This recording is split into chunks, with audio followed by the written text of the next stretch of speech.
Hello, good morning. Today is my 35 and 4 days na tayo as pregnant. Today is I'm going to my checkup. And sobrang baba na niya. Ang bigat na. Nahihirapan na ako talaga. Hindi ko to naramdaman kay William noon. As in, dati kay William, pumupunta pa kami, like 36 weeks, pumupunta pa kami sa off-roading, sumasama pa ako sa asawa ko. Pero ngayon, since nag-30 plus ako, 30 weeks, hindi na ako sumasama na, umiyak na ako sa sakit pag nag-off-road kami. So, yun, hindi na ako sumasama pag maalis yun siya. Kasi ang sakit talaga, super. Iba talaga yung babae siguro sa lalaki, ano? Kasi yung first kay William, wala. Mas gustong-gusto ko pang pumupunta ng off-road. Kahit mahirap yung daan, kahit natambling-tambling ko yung sasakyan. Wala lang sa akin. Mas gusto ni William yun. Parang pag nagganon kami, ang tahimik ni William. Pero ngayon na, babae, parang sobra akong sensitive. Super. Nagagalit ako minsan sa asawa ko. Umiyak ako pag sinasama niya ako. Nag-aaway kami pag uwi. Ang sakit. Siguro dahil sa malaki din siya. Pasobra tayo sa kain. I hope na ma-ere natin to ng normal lang. Kasi ayoko masiis. Hindi ko kaya. Hindi ko kayang masiis ako. Tapos wala akong katuwang. Siguro pagbuhat lang kay William, mabibinat ako. Ayan na. Tingnan mo yung anak ko. Let's go na. Put your socks on. Put your socks on. Come, Red. Let's go. Did you finish brushing your teeth? Pinayaan ko siyang mag-brush ng kanyang teeth. Pero pagkatapos, nililinis ko din kasi pag siya lang, toothpaste lang yung kinakain niya, ginangat-ngat-ngat na lang.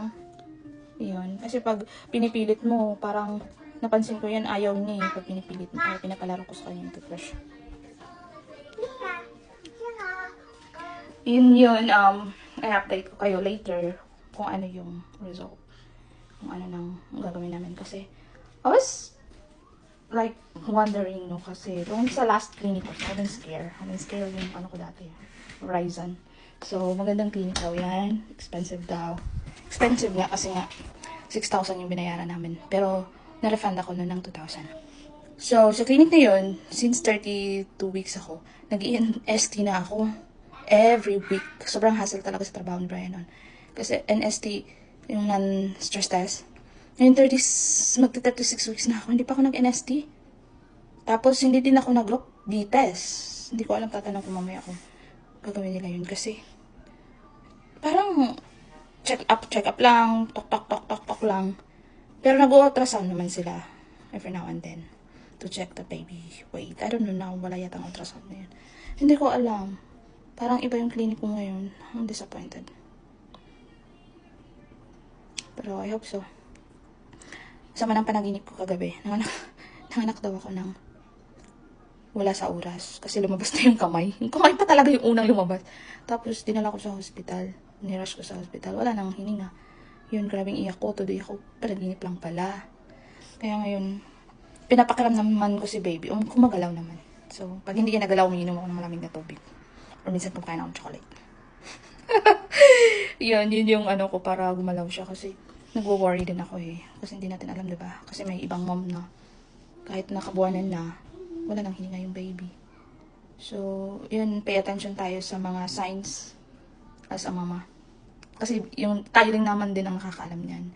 The other day, contract ako ng 5 to 10 minutes. Talagang inurasan ko talaga. Super tigas talaga, as in.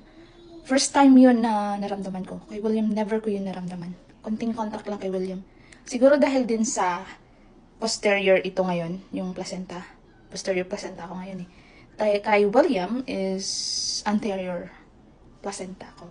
Ibig sabihin, hinigaan or anong tawag nito, nandun malapit sa ribs yung placenta natin. So, hindi masyadong ma-feel. Ngayon is, yung placenta is yung hindi nakatabo na sa tummy natin. Hindi na siya nakatakip. So, nararamdaman ko talaga kahit saan yung kamay niya, yung paa niya, kahit yung pit niya, nararamdaman ko kung saan. O yung ulo niya sumisisip na sa pelvic area ko. Nararamdaman ko na yun. So, 36 weeks na tayo. Start na tayo ng exercise. Mag-exercise na ako. Para ma-dilate. Gusto kong normal lang na delivery. Kaya natin to. Kaya natin to. Kaya nga nung first day. Ngayon pa pa. Ngayon pa ba? Second na. Diba?